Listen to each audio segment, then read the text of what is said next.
Bienvenidos. En este vídeo vamos a ver que Dios es antropomorfo en alguna dimensión. Entonces, en un vídeo nosotros demostramos la existencia de Dios, un Dios aristotélico, del que nada más hemos dicho. Sí que sabemos, también lo vimos en esa demostración, que Dios no es un objeto formal o sujeto a una lógica computacional.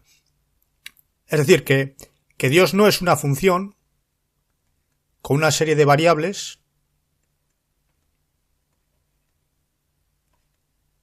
de la que podemos sacar conclusiones, como que tiene una propiedad tal perteneciente a las matemáticas.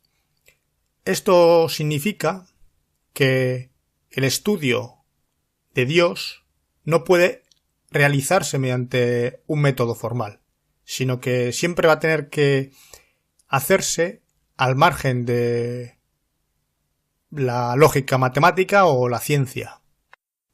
Es decir, nosotros, en el mejor de los casos, solo vamos a poder dar argumentos, razones, mostrar, pero no va a ser tan fuerte como una demostración matemática.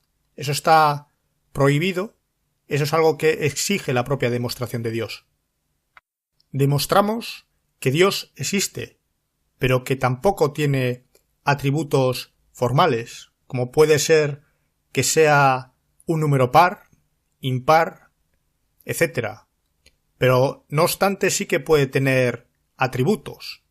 Eso no está prohibido, siempre que no sean formales. Entonces, el Dios de Aristóteles es falso, porque el Dios de Aristóteles no tiene ningún tipo de atributo ni se le puede atribuir nada, mientras que siempre que no le atribuyamos algo formal, el Dios que realmente rige en el universo puede tener características y propiedades.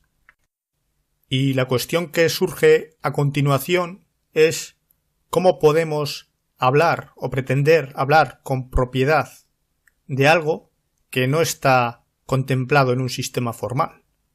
Bueno, lo que sucede es que todo lo que el ser humano es capaz de tratar de comprender o implementar o lo que sea, está fuera de un sistema formal. Incluso la adhesión al método científico como garante que nos proporciona las verdades, esa adhesión no está causado por un principio formal, sino que está dado por una intuición, por algo que no es formal, algo que entendemos que es el método correcto para comprender el universo.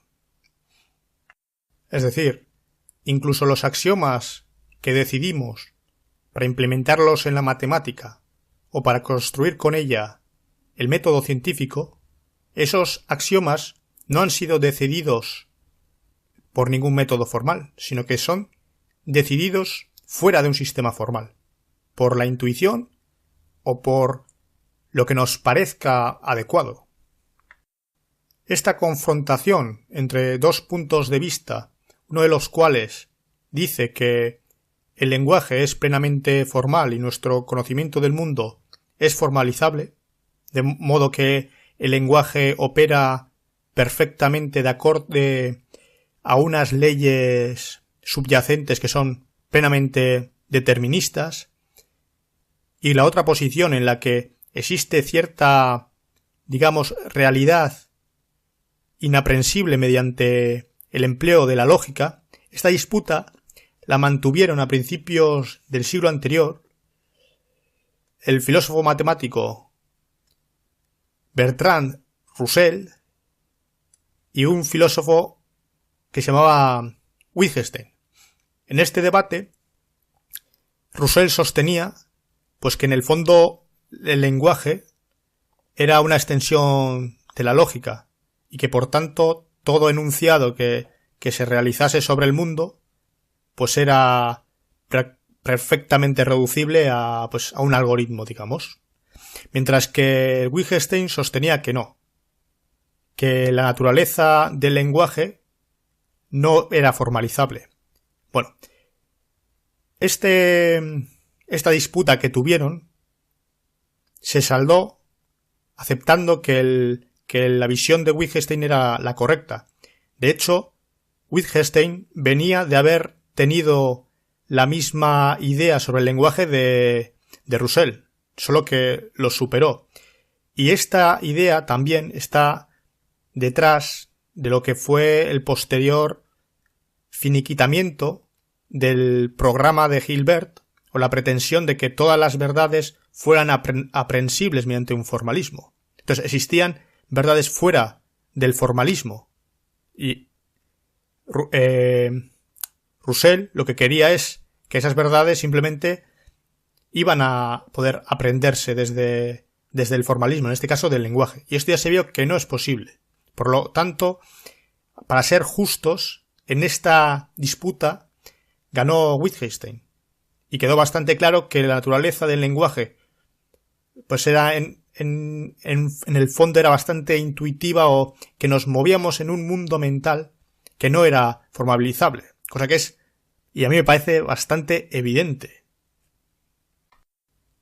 En definitiva, dado que la propia ciencia está justificada de modo no formal, entonces el conocimiento no formal está legitimado, porque si el conocimiento no formal no estuviera legitimado, no podríamos legitimar la propia ciencia.